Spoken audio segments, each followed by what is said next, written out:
مثنوی مثنوی عربی زبان کا لفظ ہے جو مثنیٰ سے نکلا ہے جس کے لغوی معنی دو تہوں والا۔ اس صنف میں چونکہ ہر دو مصرعے خم قافیہ ہوتے ہیں اور ہر دو مصرعے کے بعد قافیہ بدل جاتا ہے، اس لیے اسے مثنوی سے منسوب کیا گیا ہے۔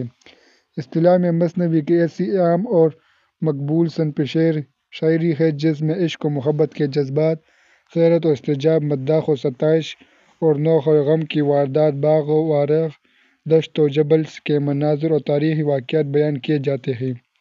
اس کے اشعار کی تعداد پر کوئی بھی قطع نہیں۔ دراصل آپ نے اردو نثر میں داستان تو پڑھا ہوگا، اگر داستان کو نظم کی صورت میں پیش کیا جائے تو اسے مثنوی کہتے ہیں۔ مولانا غالی کے خیال میں مثنوی تمام اصناف شعر میں سب سے زیادہ مفید اور کارآمد صنف ہے۔ ان کا کہنا ہے کہ قصیدہ یا غزل میں اول تو آخر ایک ہی قافیے کی پابندی ہوتی ہے، اس لیے مسلسل مضامین کے بیان کی گنجائش نہیں ہوتی۔ مخمس، ترجیع بند، ترکیب بند اور فارسی اور اردو کی دوسری مروجہ اصناف بھی مسلسل مضامین بیان کرنے میں مثنوی سے بہتر نہیں۔ مولانا غالی کا یہ بھی کہنا ہے کہ یہی وہ صنف ہے جس کی وجہ سے فارسی شاعری کو عربی کی شاعری پر ترجیح دی جا سکتی ہے۔ فارسی شاعری میں مثنوی کی صنف سے بڑے بڑے مقاصد حاصل کیے گئے ہیں، اس لیے شاہ نامہ کو قرآن العجم اور مثنوی مولانا روم کو ہست قرآن اور زبان پہلوی کہتے ہیں۔ اردو میں بعض دیگر اصناف کی طرح مثنوی کی ابتدا بھی دکن سے ہوئی اور غالباً اس کا آغاز مذہبی حیثیت سے اس وقت ہوا جب قطب شاہ نے 1018 ہجری میں نعتیہ مثنوی لکھی۔ تاریخی شعرائے اردو کے مصنف لکھتے ہیں کہ مولانا نصرتی نے علی نامہ کے نام سے شاہ نامہ فردوسی کے جواب میں ایک مثنوی لکھی جس میں علی عادل شاہ کی فتوحات اور اس کے عہد کے کارنامے نظم کی۔ یہ مثنوی 1059 ہجری میں تمام ہوئی۔ شعرائے دکن کے بعد ولی میں اردو شاعری کا پہلا دور شروع ہوا تو شاہ مبارک آبرو نے متعدد مثنویاں لکھیں جن کا ذکر مصحفی نے اپنے تذکرے میں بڑے نمایاں طور پر کیا ہے۔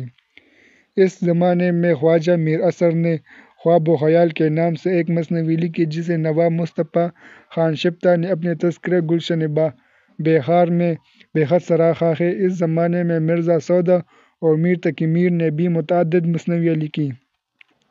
ان میں سے میر کی مثنویوں کی ابتدا ہی سے عام پسندیدگی کی نگاہ سے دیکھا گیا، چنانچہ تذکرہ گلشن ہند کے مصنف مرزا لطف علی لکھتے ہیں کہ میر کی مثنویاں خصوصاً دریائے عشق ایک جہاں کو مرغوب ہے۔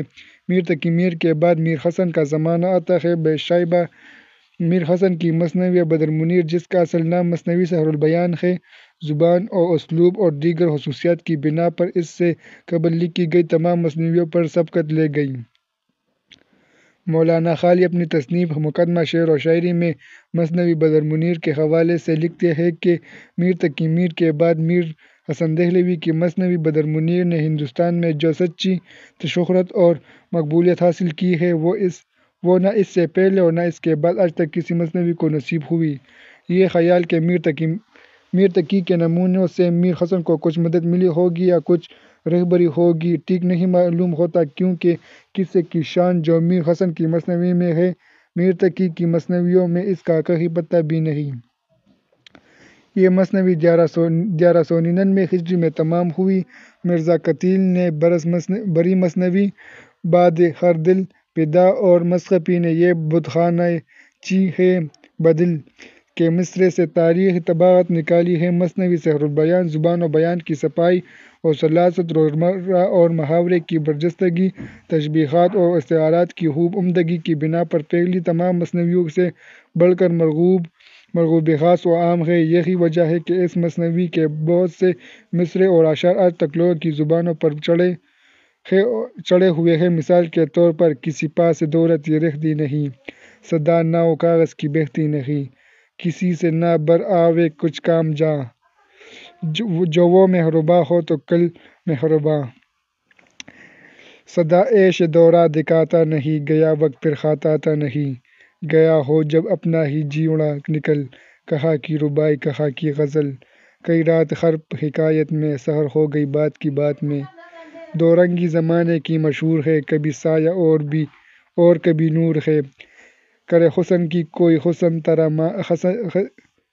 کرے حسن کو کوئی کس طرح مان، چھپے ہے کہیں خاک ڈالے سے چاند، برس 15 یا کہ 16 کا سن، جوانی کی راتیں مرادوں کے دن۔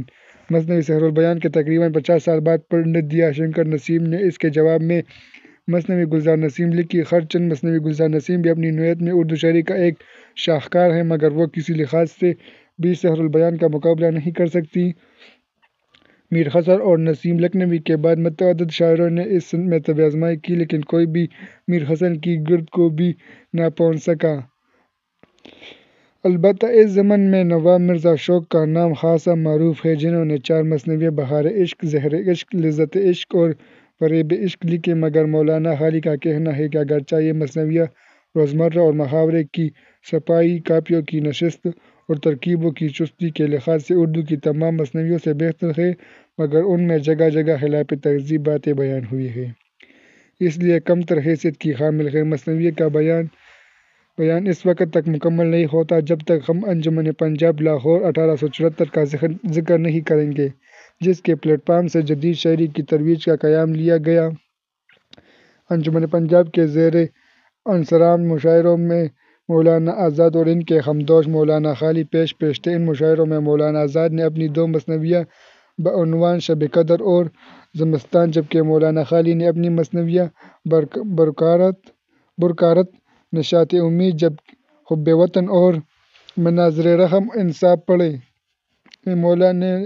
مولانا غالی نے متذکرہ مثنویوں کے علاوہ بھی متعدد مثنویاں لکھیں، جن میں تعصب و انصاف 1882، رازگوئی 1883 اور مناجات بیوہ 1884 شامل ہیں، جنہوں نے اردو شاعری میں ایک انقلاب پیدا کر دیا۔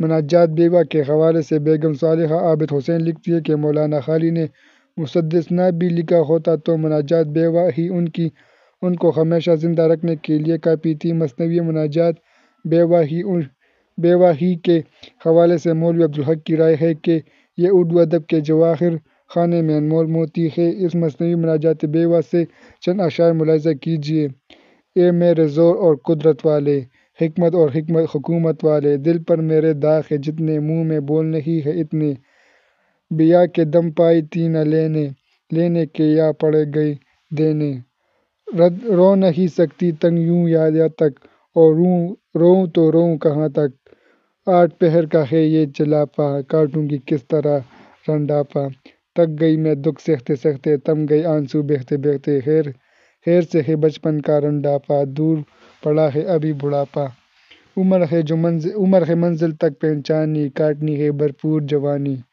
اس اقتباس کے آخری مصرعے کاٹتی ہے بھرپور جوانی کے متعلق سید عابد علی عابد کی رائے ہے کہ یہ مصرعہ میر انیس کے اس مصرعے آج شبیر پر کیا عالم تنہائی ہے کی طرح بنفسِ بذات ہی ایک مکمل نظم ہے۔ مثنوی کی افادیت کے پیش نظر حافظ جلندری نے اردو میں شاہنامہ اسلام لکھ کر نہ صرف فردوسی توسیع کی یاد کو تازہ کر دیا بلکہ اس صنف کو مزید ثروت مند بنانے میں بھی نمایاں کردار ادا کیا۔ علامہ اقبال نے بھی سب سے زیادہ اسی صنف کو برتا۔ علامہ اقبال کی شعرائے پاک تصنیف میں سے اسرار و رموز، اسرار خودی اور رموز بے خودی، پس چہ بیدہ کرو اے اقوام مشرق اور مسافر مثنوی کی حیت میں ہے۔ ان کی معروف نظم ساقی نامہ بھی مثنوی کی حیت میں ہے۔